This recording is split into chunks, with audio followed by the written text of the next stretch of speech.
As many as 4 in 10 people in Britain could fall into fuel poverty when the price cap rises again this autumn, energy bosses have told MPs as they called for more government support for vulnerable households facing a truly horrific winter. Michael Lewis, the chief executive of E.ON UK, said between 30% and 40% of people in Britain might go into fuel poverty from October when the industry regulator, Ofgem, is again expected to put up the annual limit on tariffs. "We are expecting a severe impact on customers' ability to pay," he told MPs at the Business, Energy and Industrial Strategy Select Committee in Parliament, adding that he expected debts of customers to rise by 50%, or £800 million. Quick guide: what is the UK energy price cap and how does it work? How does the energy price cap work? The cap, one of the biggest shake-ups of the energy market since privatisation, came into effect on the 1st of January 2019 for 11M households on default tariffs, known as standard variable tariffs.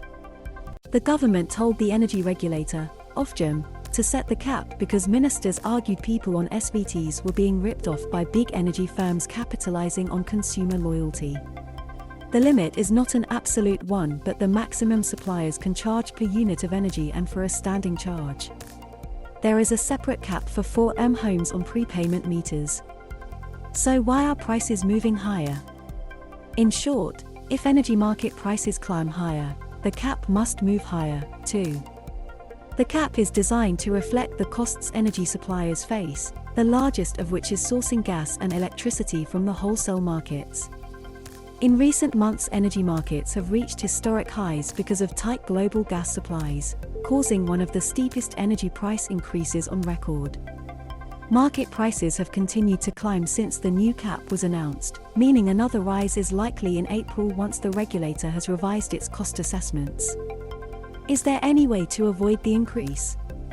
In the past, households could save hundreds of pounds a year by spending a few minutes on one of the many comparison sites, or by signing up to an auto-switching service and moving to a cheaper tariff, either with their existing supplier or a rival one.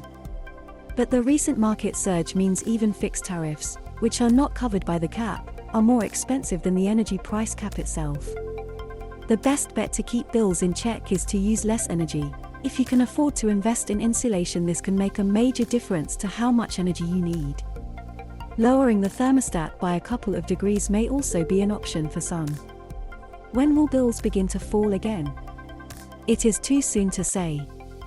Energy market experts believe gas and electricity wholesale prices will remain high through the winter and into 2022 because energy demand is recovering rapidly after the worst of the COVID-19 crisis. Some believe households may face rising energy bills for another 18 months.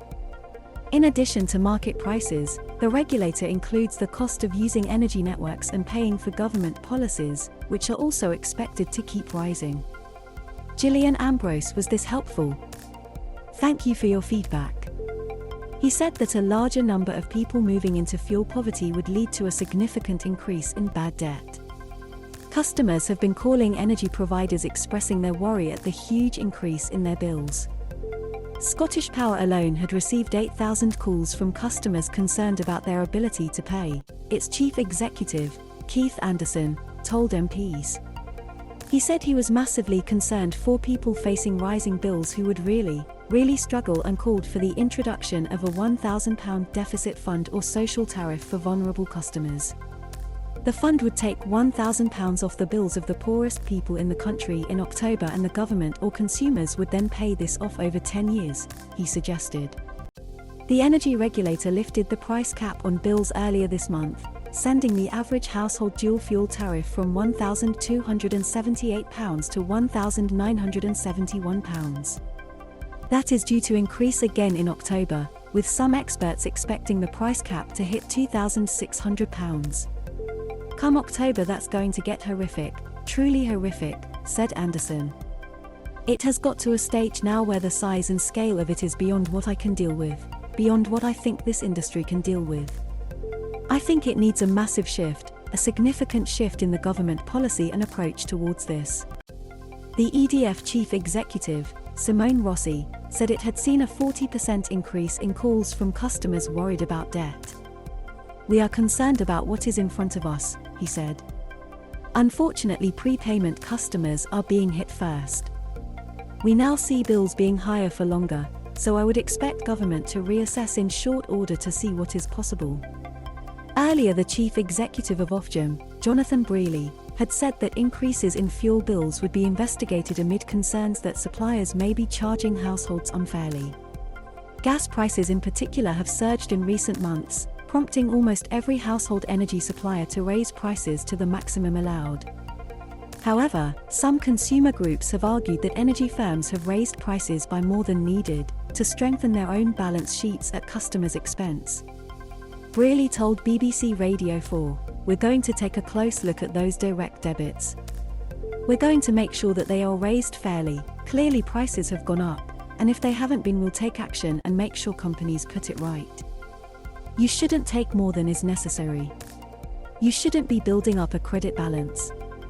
He said price increases must be brought in reasonably and fairly and not for other reasons outside of the customer interest. Energy companies should be ring-fencing customer money so that it is only used to pay for their gas and electricity, he said.